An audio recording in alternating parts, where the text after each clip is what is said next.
Hello, friends. Sleep Tight Stories, Sleep Tight Relax, and Sleep Tight Science are now available to play on Storybutton, the device that makes it easy to listen to our shows and more without having to use a phone or tablet.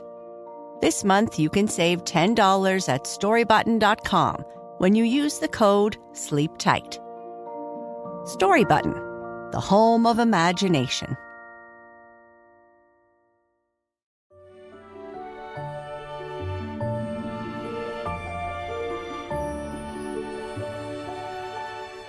Hello, friends, and welcome to Sleep Tight Stories. Do you like to do the same thing every day?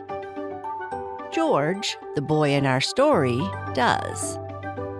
He likes routine and keeping things simple. Every day is the same, and George likes that. But one day, a new student arrives, and she is the opposite of George. When George and Charlie start hanging out, things change a little for George. George and Charlie. George opened his eyes at precisely 6 a.m., got out of bed 10 seconds later, had his bed made tightly 30 seconds after that, and by 6:01 was in the bathroom brushing his teeth. George loved routine, and it helped him stay happy. He felt it was necessary to achieve all that he wanted in an efficient amount of time. In fact, he knew down to the minute, or the second if you asked, how long it would take him to finish public school, his undergrad degree, grad school, and his PhD. From the time George woke up in the morning until he went to bed at night, he had a set routine that he followed every day. He would wake up at the same time every morning, eat basically the same breakfast, and get dressed in much the same way. In fact, his closet was full of clothes that were all the same color and style: pressed black hoodies and jeans. George thought deciding what to wear in the morning was a waste of time, and felt those kinds of decisions were very frustrating. His parents loved his predictability, but would sometimes try to introduce subtle changes. They used to try and do crazy things, but George would protest. It became a funny game now. Could he notice the difference in his breakfast? George sat down at the kitchen table to have his morning oatmeal, boiled egg, and a cup of milk. He smiled. All the utensils were placed in the same place: the cup for his milk, the bowl for his oatmeal, and his egg were all placed as they would normally be. But his oatmeal was different. In his oatmeal was a subtle, smiley face drawn with thin lines of brown sugar. "I see it, Mummy," he said with a laugh. "Maybe next time I will win our little game," his mother said, smiling. "How was your sleep, little Georgie?" "It was sufficient," he replied. George was economical with his conversations. George liked to get to school before everyone else so that he could get a head start on the day. So at precisely 7 a.m., George and his mother were in the car driving to his school. They arrived at exactly 7:20. There had been 16 times this year that they arrived more than 1 minute late, which George tried not to let bother him. As usual, his mother insisted on multiple hugs before she would let him go, but this he didn't mind. though he didn't entirely know why. Hugs from his mother and father were one of his favorite things. George went straight to his classroom, sat in his seat, and set up everything he would need to learn. His pencils were put in one place, his erasers in another, and his notebook in front. As he sat ready, like every morning, one of his favorite friends in the whole wide world came in to talk to him. "Good morning, George," Frank said. "Did you sleep well last night?" "It was sufficient," George replied. Frank was one of the cleaning staff for the school and understood George better than anyone, except for his parents. George was always impressed with how much Frank knew about everything. Opening the book he always carried, Frank asked, "Do you know what important event happened 200 years ago?" George thought for precisely 15 seconds and replied, "Could it be the Battle of Waterloo?" George remembered reading this in a history book his father had on the shelf. "That's a great answer, but I was thinking of something closer to home.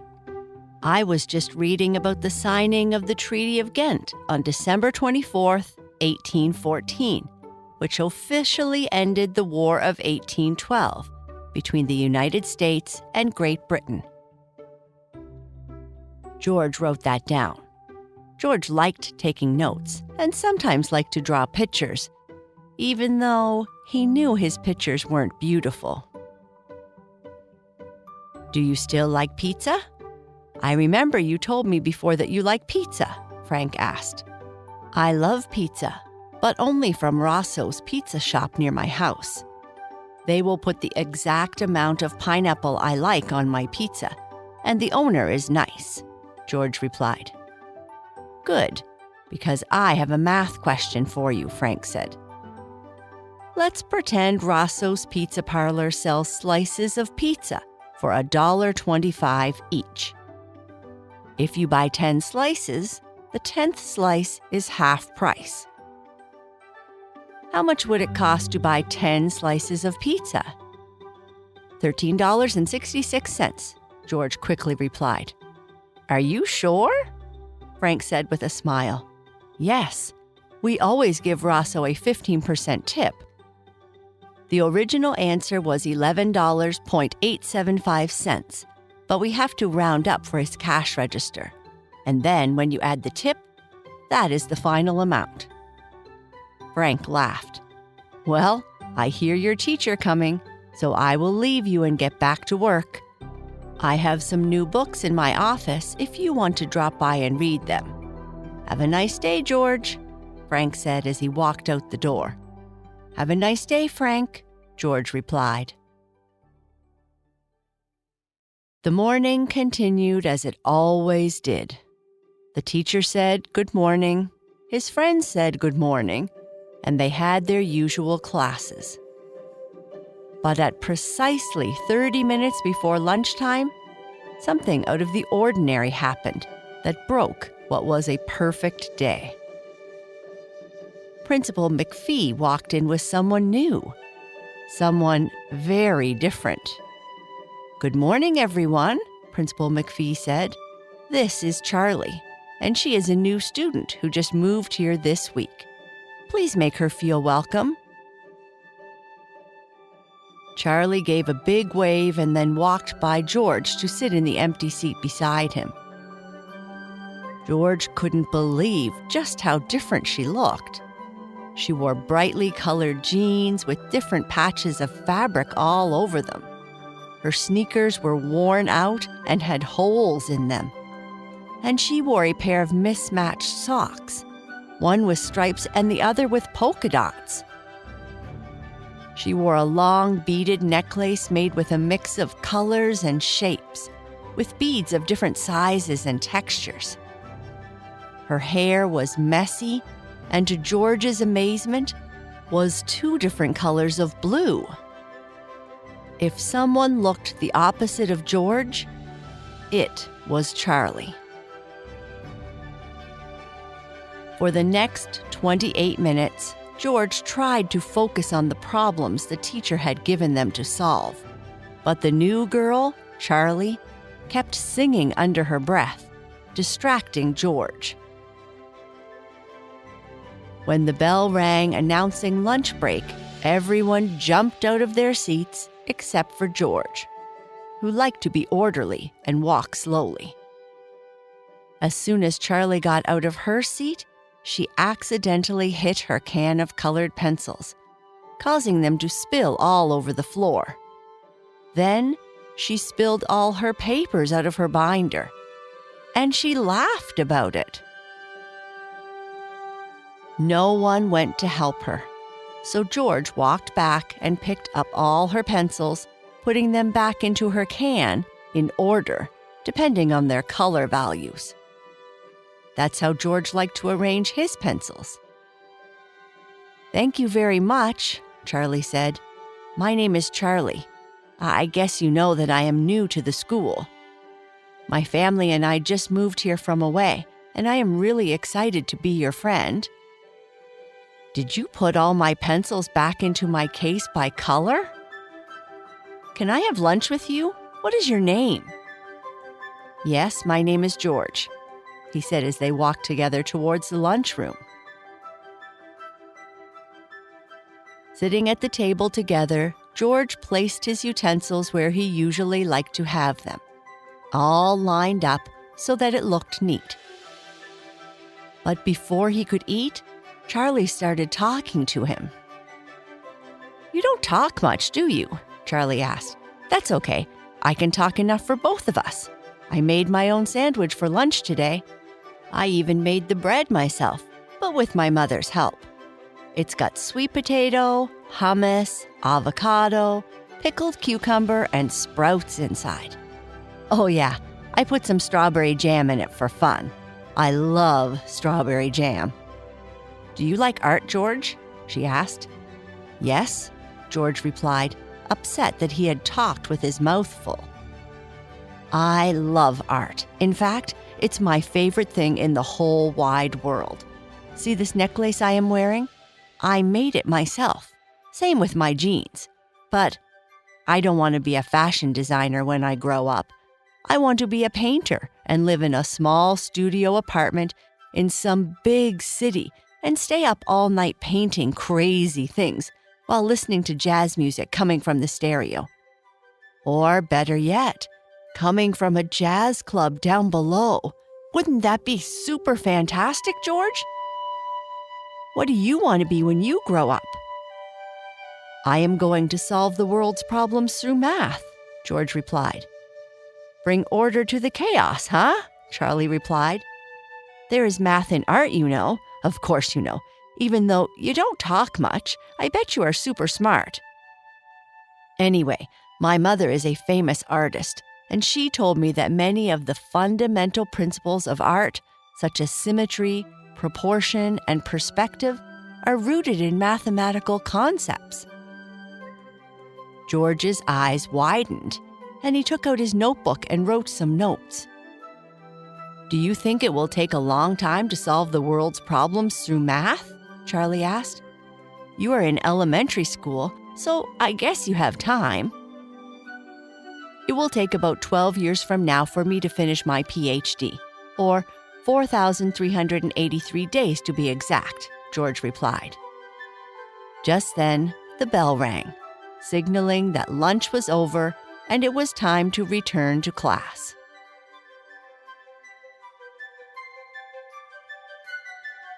Over the next month, George had a new routine. Every day at lunchtime, he would sit with Charlie listening to her talk, and talk, and talk. He would often take out his notebook to write things down, because he found that she often had very smart things to say.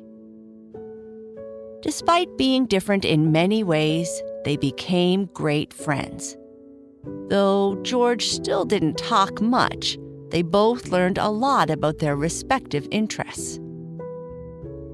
Charlie would talk about a book she read of her mother's that explained the golden ratio and how it was a mathematical ratio that has been used in art and architecture for centuries.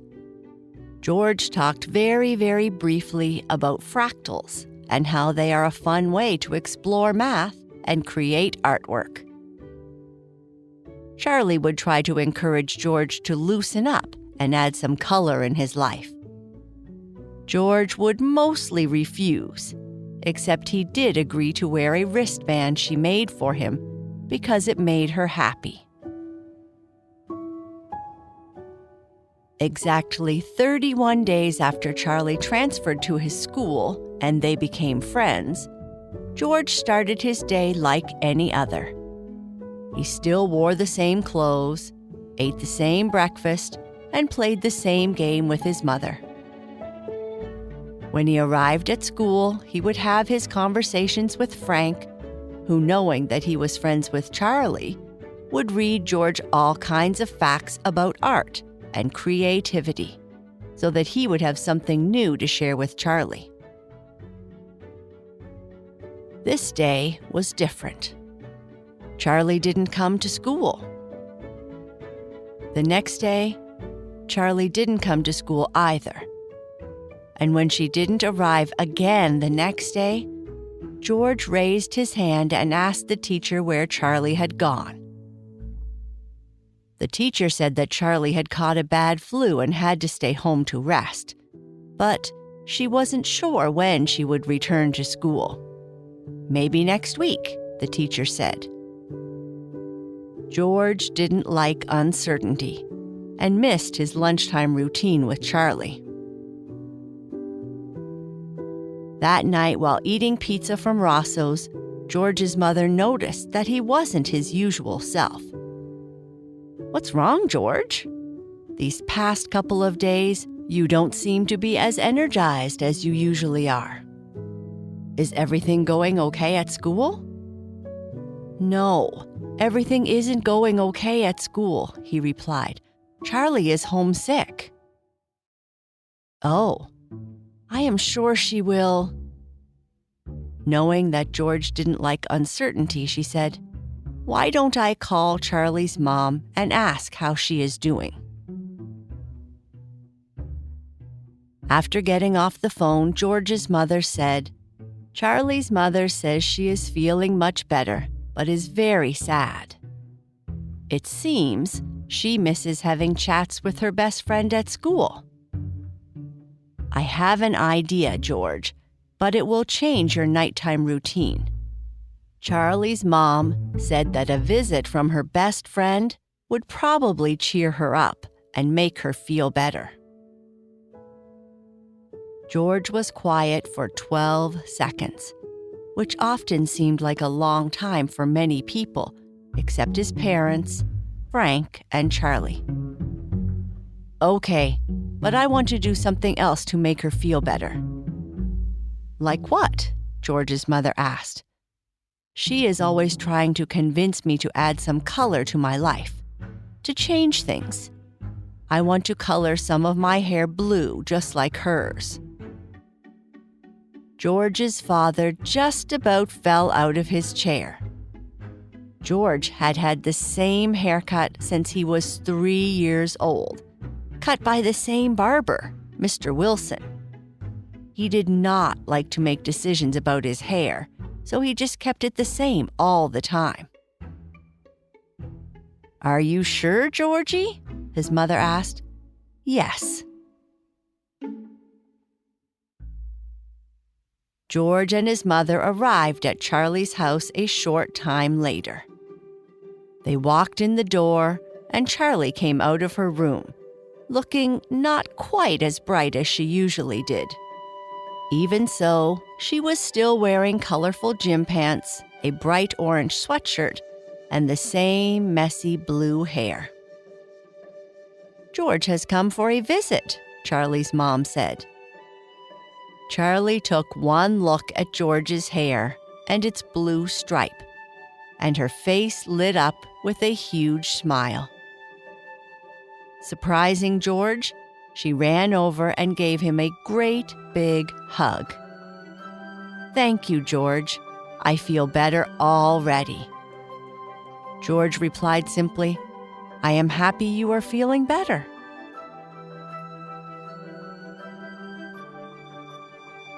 And that is the end of our story. Good night.